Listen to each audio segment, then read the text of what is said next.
Imagine a woman who was never born, but created from flowers. A woman whose beauty began with the blossoms of oak, broom and meadowsweet, and whose story would end as an owl.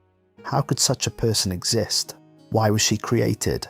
And how did one of the most beautiful women in Welsh mythology become one of its strangest legends? Her name was Blodeuwedd. This is her story. To understand why Blodeuwedd came into existence, we must first meet the man she was created for. His name was Lleu Llaw Gyffes, a prince whose destiny had been shaped by magic from the very beginning. Soon after his birth, his own mother placed a powerful curse upon him. She declared that he would never marry a woman of this world. For most people, such a fate would have been impossible to escape. But Lleu's story was anything but ordinary. Among those who loved him were two of the greatest magicians in all of Wales. Rather than accepting the curse, they searched for a way around it, and in doing so, they imagined something no one had ever imagined before. If no woman of this world could become Lleu's bride, then one would have to be created. So the two magicians turned to the natural world, not to stone, not to clay, but to flowers. They gathered blossoms from the oak, golden broom, and fragrant meadowsweet. Then, through ancient magic, now lost to time, they brought them together. Petals became skin, blossoms became flesh, and before them stood a living woman. She was called Blodeuwedd, a name often translated as flower face. She was said to be the fairest and most graceful woman anyone had ever seen. She had not been created to rule or to wage war. She had been created for one purpose alone, to become Lleu's bride. Shortly after, they were married. For a time, all seemed well. The curse had been overcome. A bride had been found, and the future that had once seemed impossible now lay before them. But stories rarely unfold exactly as they first appear. One day, while Lleu was away from home, a nobleman named Gronw Pebr arrived at their court. As custom demanded, she welcomed him as a guest. They spoke, they spent time together, and before long, everything began to change. She and Gronw Pebr soon fell deeply in love, but as long as Lleu lived, they could never truly be together. There was one problem. He could not be killed in any ordinary way. Powerful magic had surrounded his life, and because of that, the circumstances of his death had become almost impossible. Patiently, she questioned him. How could such a man ever die? Trusting his wife completely, Lleu revealed the answer. His death could only come under a series of extraordinary conditions. He could be neither indoors nor outdoors, neither on horseback nor on foot, and the spear that struck him could not be forged in a single sitting, but had to be crafted little by little over the course of an entire year. Only when every one of those conditions had been fulfilled could his life be taken. To Lleu, it seemed impossible.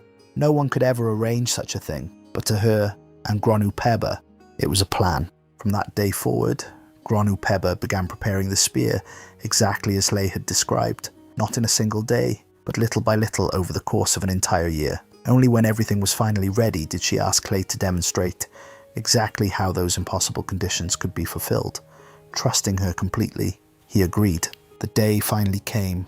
A bath was placed beside the river.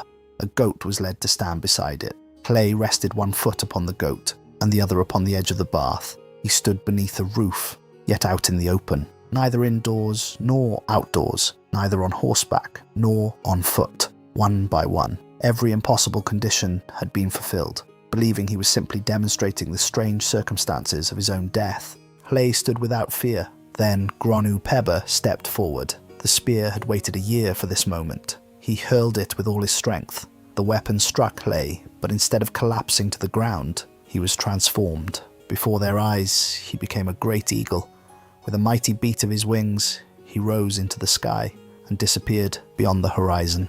Lleu had vanished. Believing him dead, Blodeuwedd and Gronw Pebr were free at last, or so they believed. Far away, the wounded eagle had come to rest high within the branches of an ancient oak. There he remained, weak, alone, and slowly wasting away. But someone refused to believe that Lleu's story had ended. The magician Gwydion set out in search of him. He searched far and wide, until at last, he found the great eagle perched high above him. Using powerful magic and ancient verses, Gwydion called to the bird.